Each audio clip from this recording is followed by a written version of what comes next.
దేవునికి స్తోత్రం. హల్లెలూయా. ఈరోజు దేవుని యొక్క సన్నిధిలో దేవుని ఆశీర్వాదాలను పొందటానికి, దేవుని యొక్క దీవెనలు పొందటానికి దేవుని యొక్క సన్నిధిలో ఆయన సన్నిధికి రావాలని దేవుడు మనకి జ్ఞాపకం చేస్తున్నాడు. ఎందుకంటే ఇక్కడ దేవుని యొక్క లేఖనాల్లో ఆదికాండం 35వ అధ్యాయంలో 1 నుంచి 3 వచనాల వరకు మనం చూస్తున్నప్పుడు దేవుడు యాకోబుతో నీవు లేచి బేతేలునకు వెళ్ళి అక్కడ నివసించి నీ సహోదరుడైన ఏశావు ఎదుటి నుండి నీవు పారిపోయినప్పుడు నీకు కనపడిన దేవునికి అక్కడ బలిపీఠమును కట్టమని చెప్పగా యాకోబు తన ఇంటి వారితో తన యొద్ద ఉన్న వారితోనూ మీ యొద్దనున్న అన్య దేవతలను పారవేసి మిమ్మును మీరు శుచిపరుచుకొని మీ వస్త్రములను మార్చుకొనుడి, మనము లేచి బేతేలునకు వెళ్ళుదాము. నా శ్రమ దినమందు నాకు ఉత్తరమిచ్చిన నేను వెళ్ళిన మార్గమున నాకు తోడై ఉండిన దేవునికి బలిపీఠమును అక్కడ కట్టెదనని చెప్పను. సారీ, దేవునికి స్తోత్రం. హల్లెలూయా. దేవుని యొక్క లేఖనాల్లో ఈరోజు మనం జాగ్రత్తగా గమనించినట్లయితే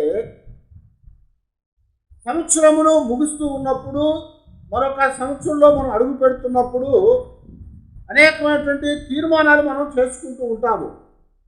అయితే ఇక్కడ జీవితం అనేది ఒక ప్రయాణంగా దేవుడు జ్ఞాపకం చేస్తున్నాడు. ఈ జీవిత ప్రయాణంలో మనం అనేకమైనటువంటి కార్యాలు జరిగించుకుంటా వెళ్తూ ఉంటాము. ఒక ప్రారంభం అనేది ఉంటుంది, ఒక గమ్యం అనేది ఉంటుంది. ఈ ప్రారంభానికి గమ్యానికి మధ్యలో ఒక మలుపు ఉంటుంది, ఒక టర్నింగ్ పాయింట్ ఉంటుంది.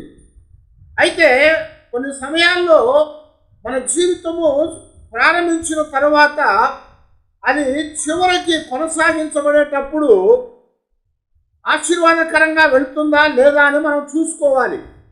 ఆశీర్వాదకరంగా వెళితే సంతోషము, లేనప్పుడు దాని యొక్క గమ్యానికి చేరే ముందుగా ఒక మలుపుని మనం కలిగి ఉంటామని దేవుడు ఇక్కడ జ్ఞాపకం చేస్తున్నాడు. ఎందుకంటే యాకోబు జీవితం మనకు బాగా తెలిసినటువంటిది. ఈ యాకోబు యొక్క జీవితంలో దేవుడు ఆయనను ఆశీర్వదిస్తానని దేవుడు చెప్పాడు, ఆయన్ని దీవిస్తానని చెప్పాడు, ఆయన్ని విస్తరింపజేస్తానని చెప్పాడు.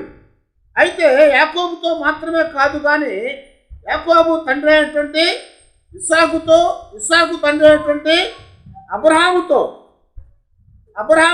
ఇస్సాకుతో, యాకోబుతో కూడా దేవుడు ఏం చెప్తున్నా అంటే నేను మిమ్మలను దీవిస్తాను, నేను మిమ్మలను ఆశీర్వదిస్తాను అని చెప్తున్నాడు. ఎప్పుడు దేవుడు మనల్ని ఆశీర్వించేవాడుగా ఉంటాడు. ఎప్పుడు మన జీవితాల్లో దేవుని యొక్క ఆశీర్వాదాన్ని మనం పొందుతాము అంటే మన జీవితాలు పునరుద్ధరణ చేయబడితే కానీ దేవుని యొక్క ఆశీర్వాదాన్ని మనం పొందలేము. మన జీవితాలు రివైవ్ చేయబడితే కానీ దేవుని యొక్క మేలుల చేత మనం నింపబడలేమని దేవుని యొక్క వాక్యము మనకి ఇక్కడ జ్ఞాపకం చేస్తూ ఉంది. కారణం ఏంటంటే యాకోబు ఇప్పుడు ఎక్కడ ఉన్నాడయ్యా అంటే పదనారాములో ఉన్నాడు, హారాంలో ఉన్నాడు. యాకోబు హారాంలో ఉన్నాడు, పదనారాంలో. అయితే హారాంలో ఉన్నటువంటి యాకోబు యొక్క జీవితంలో దేవుడు మాట్లాడుతూ ఈ మాట సెలవిస్తున్నాడు. ఏమంటున్నా అంటే నువ్వు లేచి బేతేలుకి వెళ్ళి అక్కడ నివసించు అని చెప్పాడు. అక్కడ నివసించి ఏం చేయమన్నాడు? ఆశీర్వాదాలు పొందమని చెప్పాడు. అక్కడ నివసించాలంటే యాకోబు జీవితంలో కొన్ని కార్యాలు జరిగించాలి. బేతేలు అనగా ఏంటయ్యా అంటే దేవుని యొక్క ఇల్లు. బేతేలు అంటే దేవుని యొక్క మందిరము. బేతేలు అనగా దేవుని ఇల్లు అని, దేవుని మందిరం అని, దేవుని యొక్క నివాస స్థలం అని జ్ఞాపకం చేయబడతా వచ్చింది.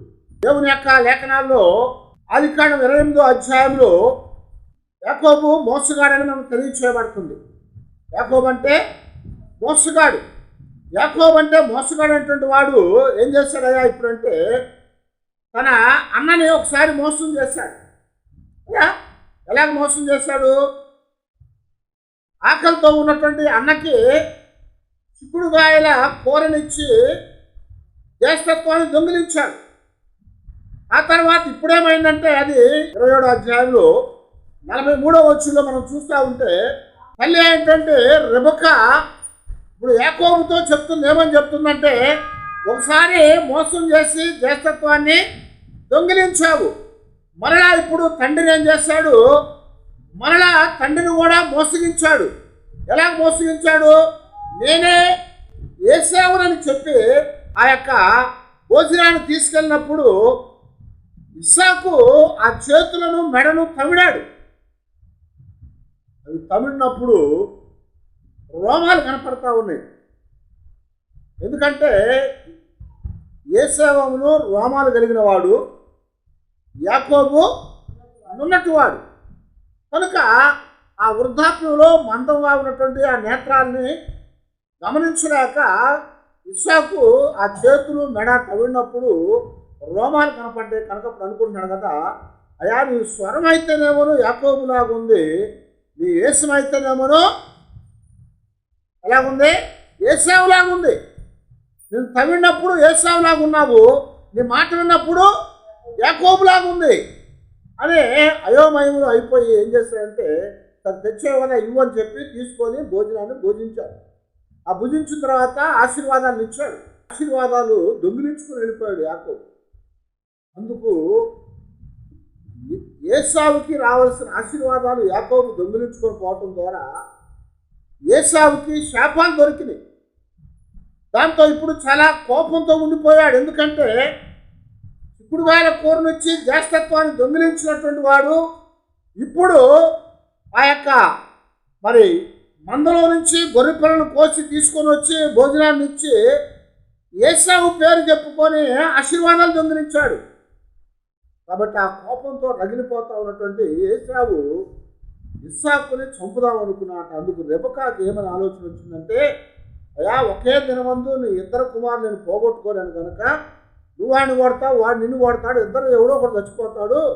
కనుక ఇద్దరు చచ్చిపోవడం నాకు ఇష్టం లేదు కనుక, ఒక్కడు కూడా చచ్చిపోవడం నాకు ఇష్టం లేదు కనుక నువ్వైతే ఇప్పుడు ఏం చేయమంది, ఇక్కడ నుంచి పారిపోయి హారానికి వెళ్ళు, అక్కడ నా అన్న నా సోదరుడు లాభాన్ ఉన్నాడు, వాడి దగ్గర ఉండు నువ్వు అని చెప్పాడు.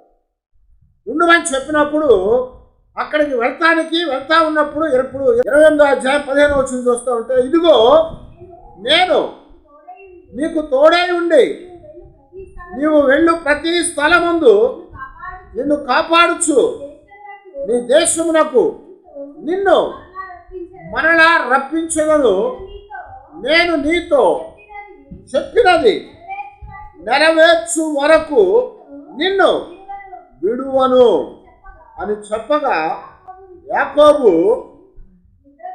నిద్ర తెలిసి నిశ్చయముగా యెహోవా ఈ స్థలమందు ఉన్నాడు, అది నాకు తెలియకపోయాను అనుకొని భయపడి ఈ స్థలము ఎంతో భయంకరము, ఇది దేవుని మందిరమే కానీ వేరొకటి కాదు, పరలోకపు గవిని అని ఇదే అనుకొని దానికి బేతేలు బేతేలు అని పేరు పెట్టాడు.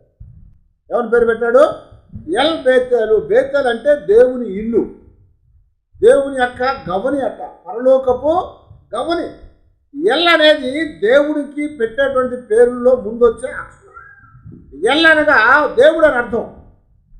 అయితే ఇక్కడ బేతేల్ అని పేరు పెట్టాడు. దానికి ఎందుకయ్యా అంటే అది దేవుని యొక్క మందిరము, దేవుని యొక్క ఇల్లు, అది పరలోకపు గవిని అని చెప్తున్నాడు. కారణం ఏందా అంటే పరలోకంలో నుంచి అక్కడికి నిచ్చినేయబడింది. ఆ పైనుంచి కిందకి, కింద నుంచి పైకి దేవదూతలు ఎక్కుతూ దిగుతూ అతనికి దర్శనం కలగన్నాడు. కలగని భయపడిపోయి లేచినప్పుడు దేవుడు ఆ కల్లో చెప్పింది ఏం చెప్పాడంటే, నువ్వు ఇక్కడి నుంచి వెళ్ళు భయపడకుండా, నేను నీకు తోడుగా ఉంటాను, నువ్వు వెళ్ళే ప్రతి స్థలములో నేను నీకు తోడుగా ఉంటాను, నువ్వు అక్కడ నుంచి తిరిగి వచ్చే వరకు నిన్ను కాపాడుతాను. అయితే నువ్వు వచ్చిన తర్వాత యాకోబు అంటాడు కదా, నువ్వు నన్ను మరలా క్షేమంగా తీసుకెళ్ళి మరలా రప్పించిన ఎడల 22 వచ్చింది. మరియు స్తంభముగా నేను నిలిపిన ఈ రాయి దేవుని మందిరము అగును, మరియు నీవు నాకిచ్చు యావత్తులో 10వ వంతు నిశ్చయముగా నీకు చెల్లించదనని ఒప్పుకొనెను. హల్లెలూయా అని చెప్పండి. 22వ వచనంలో చెప్తున్నాడు కదా, ఆ రాయి నిలబెట్టి, ఏ రాయి అయితే రాత్రి తల కింద పెట్టుకొని నిద్రపోయాడో ఆ రాయిని నిలబెట్టాడు. ఆ రాయిని నిలబెట్టి అంటున్నాడు కదా, ఇది ఖచ్చితంగా దేవుని యొక్క మందిరమే, దేవుని యొక్క ఇల్లు, ఇది పరలోకపు గవని కాబట్టి పరలోకానికి ఇక్కడ నుంచి నిశ్చయబడింది కనుక ఇదే గవని అని చెప్పి ఆ రాయిని నిలబెట్టి ఆ రాయి దగ్గర మొక్కుతున్నాడు. ఏమంటున్నాడు అంటే, నిశ్చయముగా నేను ఇక్కడికి మరలా వచ్చినప్పుడు ఇక్కడ నేను నీకు బలిపీఠం కడతాను అని చెప్పాడు. బలిపీఠం కడతానని చెప్పి ఇప్పుడు ఏమైందంటే, ఇప్పుడు ఇదంతా ఎందుకు చెప్పుకున్నామంటే, ఇప్పుడు ఈ 35వ అధ్యాయంలో దేవుడు యాకోబుతో మాట్లాడుతున్నాడు. ఏమని మాట్లాడుతున్నాడు? నీవు లేచి బేతేలుకు వెళ్ళు, అక్కడ నివసించు అని చెప్తున్నాడు. బేతేలుకి వెళ్ళి అక్కడ నివసించమన్నాడు. ఎందుకు చెప్తున్నాడు ఈ మాట అంటే, ఇప్పుడు సుమారుగా 21 సంవత్సరం దాటిపోయింది. వచ్చినాక కొంతకాలానికి అక్కడ ఇద్దరు ఉన్నటువంటి పిల్లలను చూసి, ఒక చిన్నదైనటువంటి రాహేల్ను చూసి ఏం చేస్తాడు, ఆమెను ప్రేమించి ఆమె కొరకు వివాహం చేసుకోవడానికి 7 సంవత్సరాలు ఊడిగం చేశాడు. ఆ తర్వాత మోసం చేయబడ్డాడు. ఇప్పుడు ఆ 7 సంవత్సరాలు ఊడిగం అయినాక వివాహం రోజున ఏం చేస్తాడయ్యా లాభానంటే, చిన్నదాన్ని ఇవ్వకుండా పెద్దాన్ని ఇచ్చి తెల్లారి లేచినాక ఇదేందులా చేసావంటే, పెద్దానికి పెళ్లి చేయకుండా చిన్నదానికి పెళ్లి చేయకూడదని మాట అడ్డం వేస్తాడు.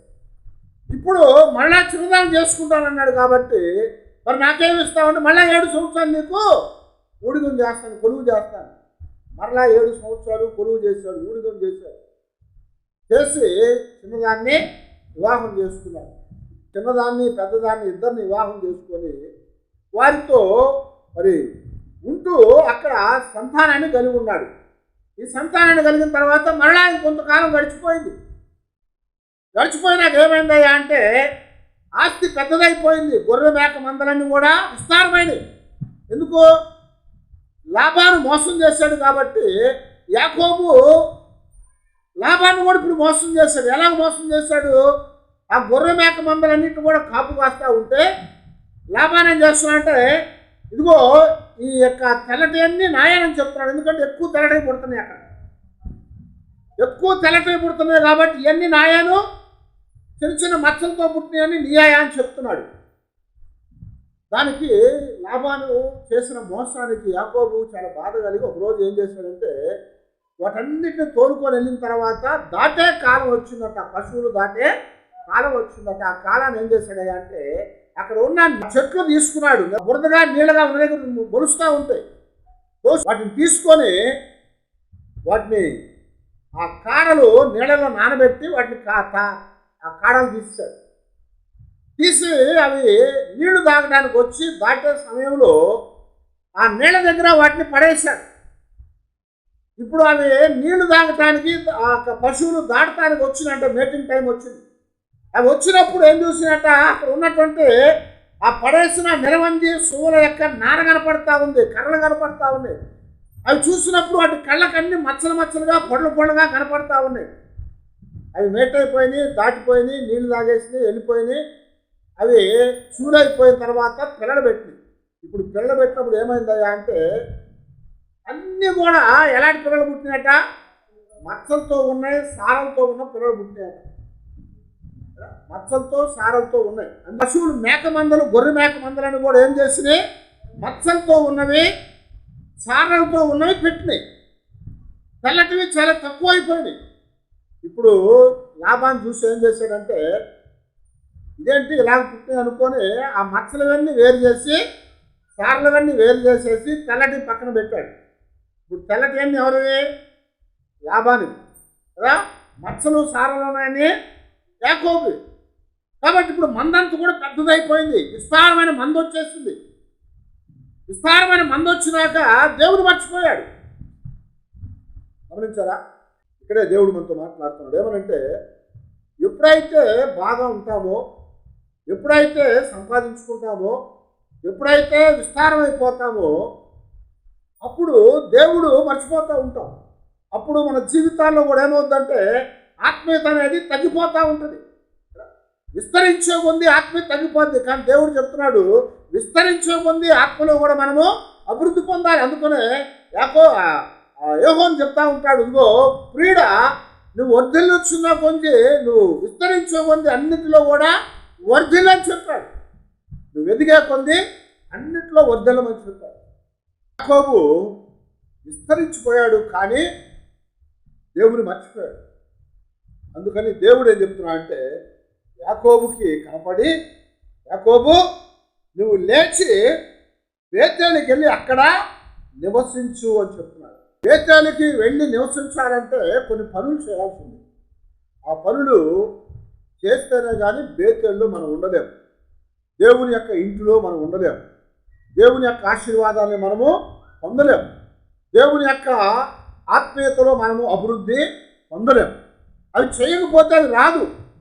కాబట్టి ఇప్పుడు యాకోబు విస్తారమైన సంపద ఉంది. ఇప్పుడు ఏంది, 2 భార్యలు ఉన్నారు, 2 ఉంపుడు గత్తులు ఉన్నారు, 4 భార్యలు, ఇప్పుడు ఎంతమంది, 11 మంది పిల్లలు ఉన్నారు.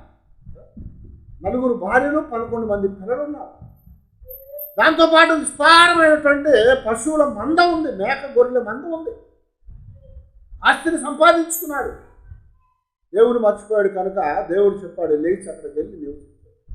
అక్కడికి వెళ్ళటానికి ఇప్పుడు మనం చదివినట్లుగా 2వ వచనంలో మనం చూస్తూ ఉంటే 35వ అధ్యాయం ఆదికాండంలో యాకోబు తన ఇంటి వారితోనూ తన వద్ద ఉన్న వారందరితోనూ మీ వద్దనున్న అన్య దేవతలను పారవేయండి అని చెప్తున్నాడు. ఏమంటున్నాడు, దేవుని యొక్క ఇంటిలో మనం ఉండాలి అంటే, దేవుని యొక్క మందిరములో మనం జీవించాలి అంటే, దేవుని యొక్క ఆశీర్వాదాలు మనం పొందాలంటే, దేవుని యొక్క ఆత్మీయతలో మనము పునరుద్ధరణ రివైవల్ పొందాలి అంటే మొట్టమొదట చేయవలసింది ఏంటంట, మన దగ్గర ఉన్నటువంటి అన్య దేవతలను పారవేయాలి అని చెప్తున్నాను. ఆ ఇంట్లో ఉన్నటువంటి తన పిల్లలకి, తన భార్యలకి, తనతో ఉన్న పని వాళ్ళందరికీ చెప్తున్నాడు కదా, మీ వద్ద ఉన్నటువంటి అన్య దేవతలను పారవేయండి, వాటిని పారవేయండి అని చెప్తున్నాడు. అన్య సంబంధమైనవి అంటే దేవునికి వ్యతిరేకమైనవి అని చెప్తున్నాడు.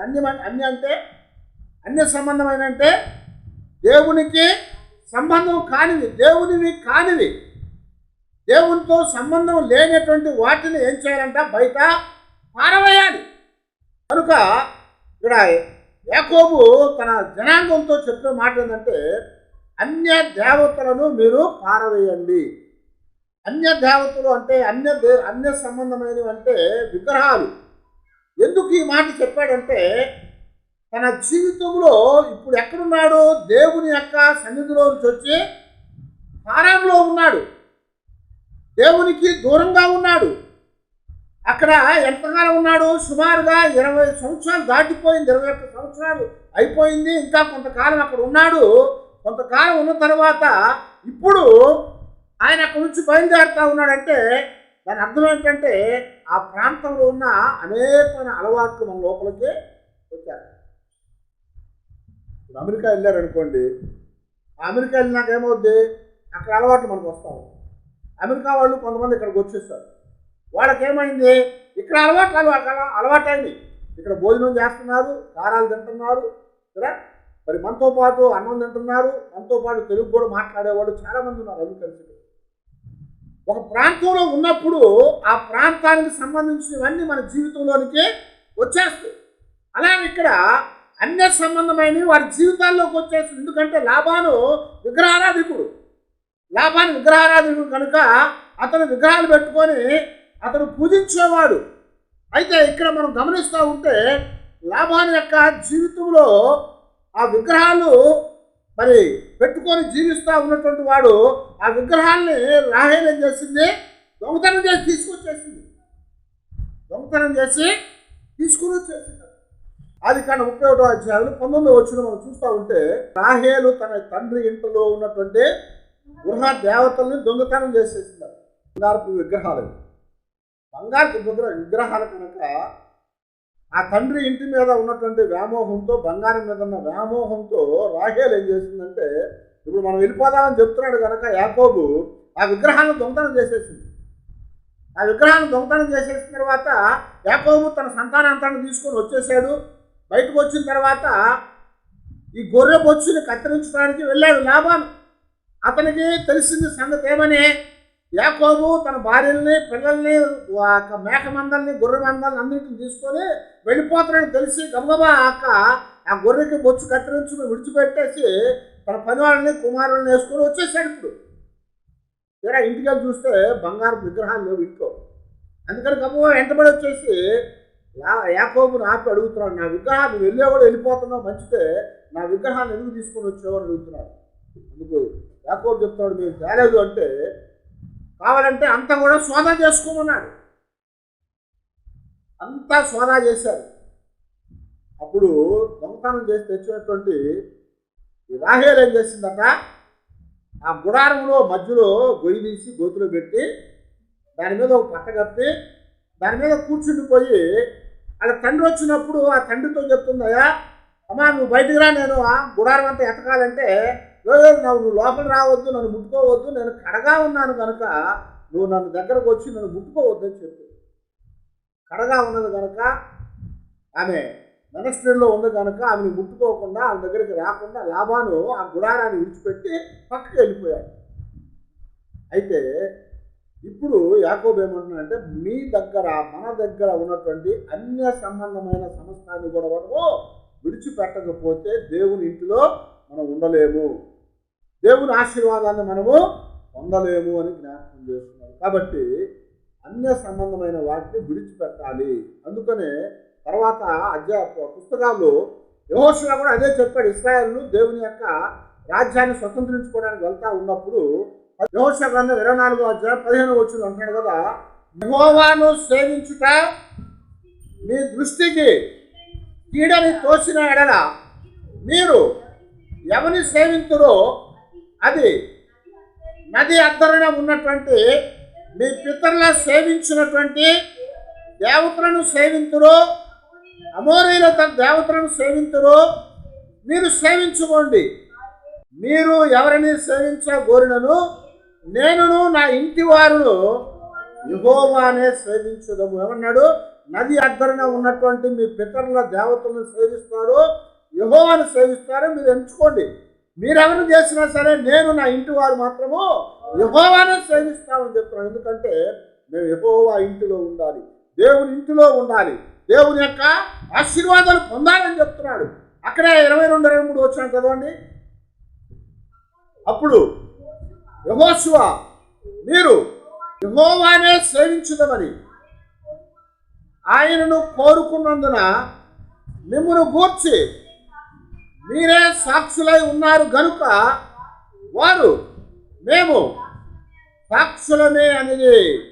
అందుకతడు అలాగైతే మీ మధ్యన ఉన్న అన్య దేవతలను తొలగద్రోసి ఇశ్రాయేళ్ల దేవుడైన యెహోవా తట్టు మీ హృదయమును త్రిప్పుకొనుడని చెప్పాను. హల్లెలూయా.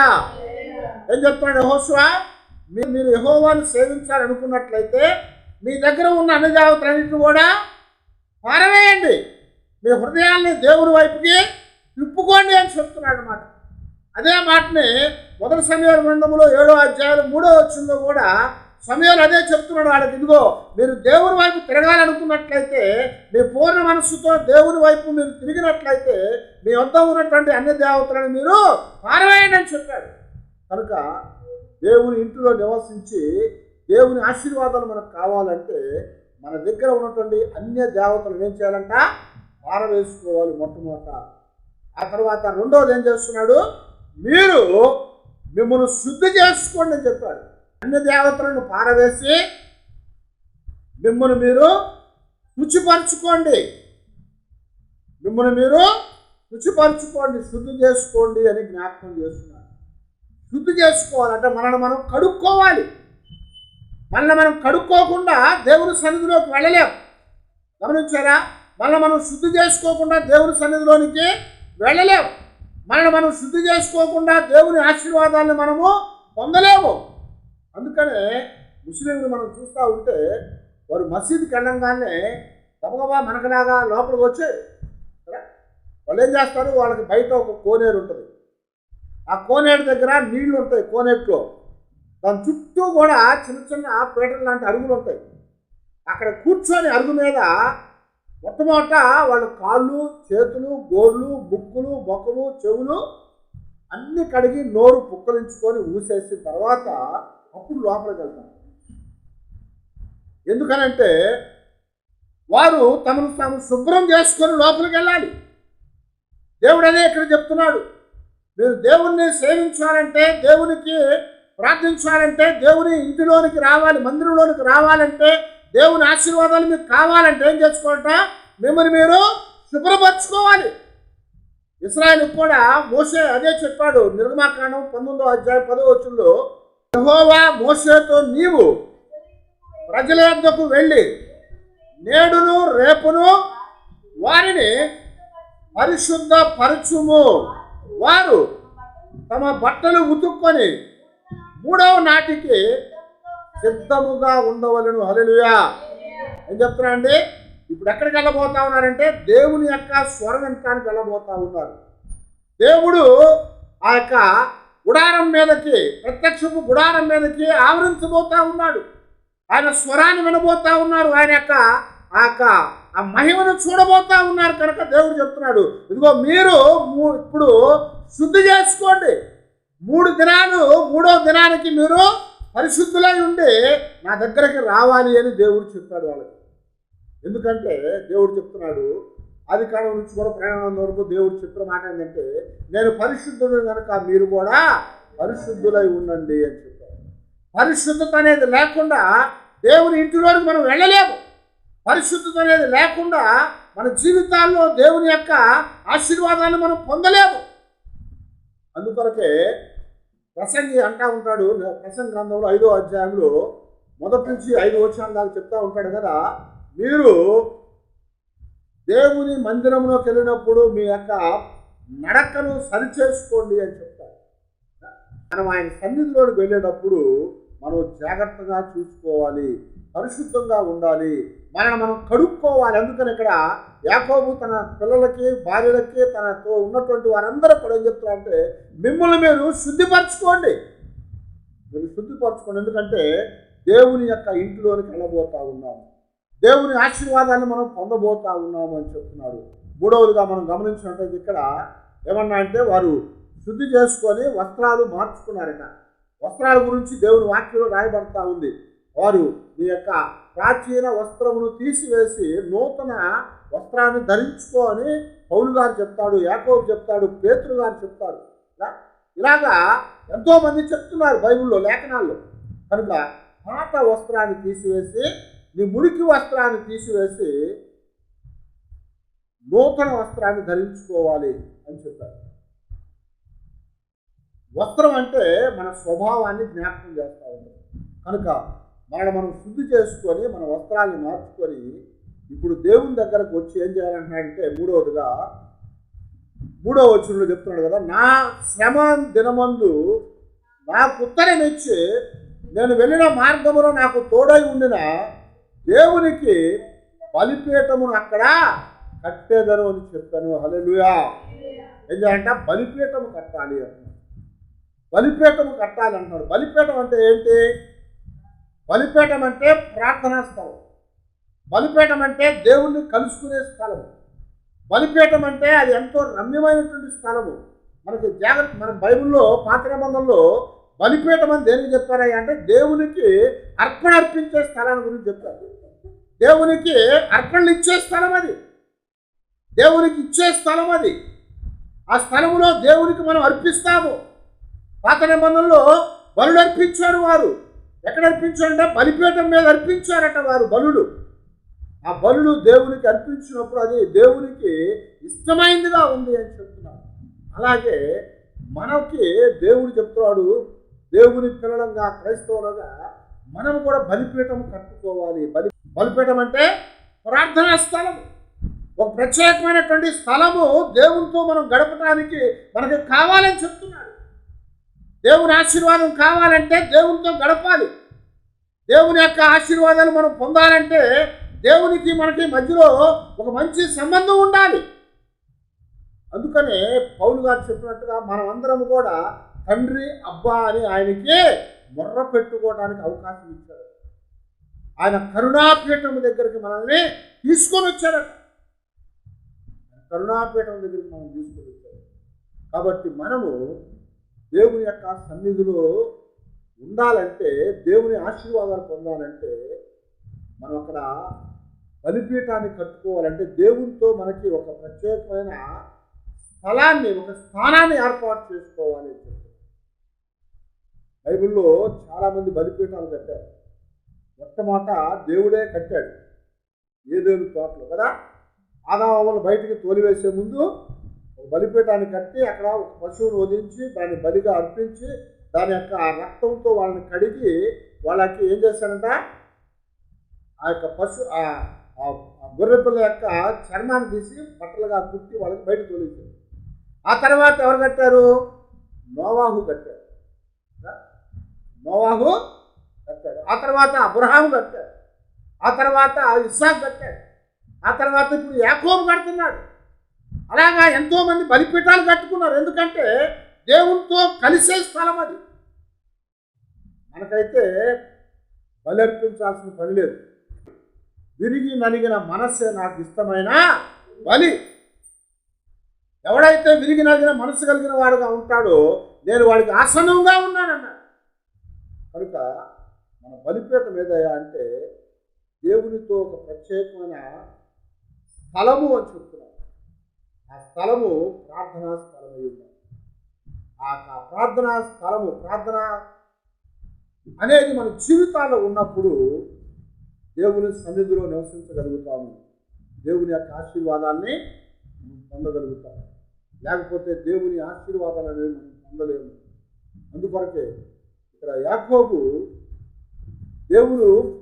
దేవుడికి చెప్పిన మాటని మర్చిపోయాడు. కనుక దేవుడు యాకోబుకి జ్ఞాపకం చేస్తున్నాడు. ఇదిగో నీకు చెప్పిన మాట నువ్వు మర్చిపోయావు, నువ్వు చేసిన మాటని నువ్వు మర్చిపోయావు. ఏమన్నాడు ఆ దినాన అక్కడ?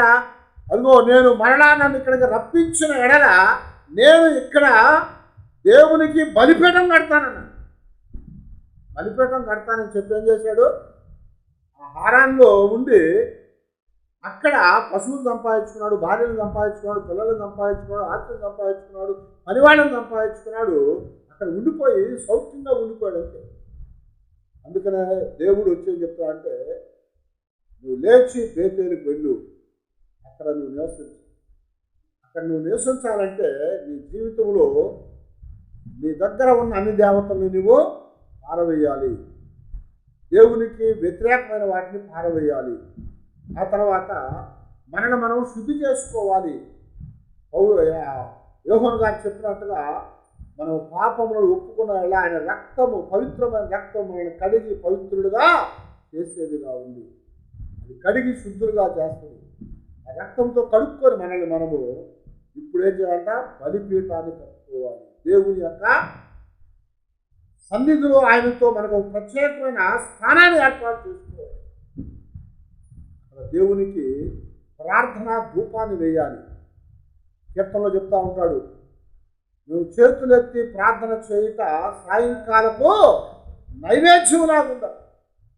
అలాగా మన జీవితాల్లో మనము దేవుని ఆశీర్వాదాలు పొందటానికి, దేవుని దీవెనలు పొందటానికి, దేవుని యొక్క సన్నిధిలో గడపటానికి పాత సంవత్సరాలు విడిచిపెట్టి కొత్త సంవత్సరానికి వచ్చినాక ఇలాంటి విషయాలు కలిగి ఉన్నప్పుడే మనం ఆశీర్వాదాలతో నింపబడతాము, దీవించబడతాము. అలాగే దేవుడు మనం దీవించేటట్లుగా, ఆశీర్వించేటట్లుగా మన జీవితాల్లో ఈ కార్యాలు చేసి ప్రభు యొక్క ఆశీర్వాదాలకి పాత్రులుగా చేయబడి ముందుకు సాగుదాం.